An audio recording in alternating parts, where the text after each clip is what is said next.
सब श्रोतागण का हम नमस्कार। मिथिला स्वर सागर महा का स्वागत अछि। अहाँ सबका सकारात्मक प्रतिक्रिया देखकर हमरा बड़ प्रोत्साहन भेटैया।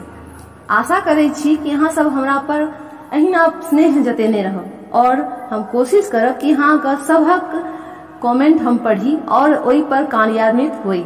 एकटा बहिन प्रीति पाठक छथिन जे हमरा भगवती विनती गबै ला कहलखिन हँ और हम ई गीत हुनके कहला पर गाबि रहल छी। आशा करै छी कि हुनका और अहाँ सबका नीक लगतनि ई गीत। तें अहाँ सब हमरा पर स्नेह बनेने रहब। अहिना अहाँ सब अपना अनुरोध कहैत रहब, अपन विचार बतबैत रहब। और अब सुने जा हमर ई गीत।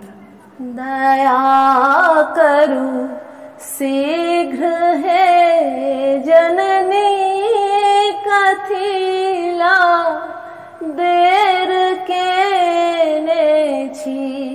दया करू शीघ्र है जननी कथिला देर केने छी।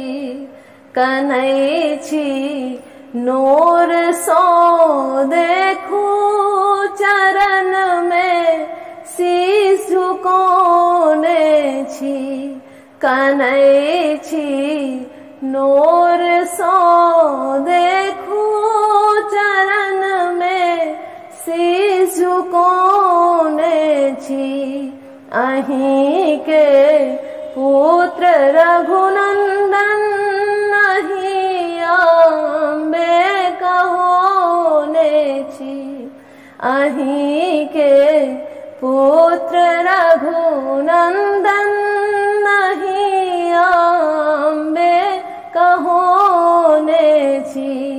दया करू शीघ्र है जननी कथिला देर केने छी। दया करू शीघ्र है जननी कथिला देर केने छी। पिया के मोह मद रस में अहीं सब टा भुलोने छी। पिया के मोह मद रस में अहीं सब टा भुलोने छी। अहाँ के की कहब मैया सब ता जनैते छी। अहाँ के की कहब मैया सब ता जनैते छी। दया करू शीघ्र है जननी कथिला देर केने छी। दया करू शीघ्र है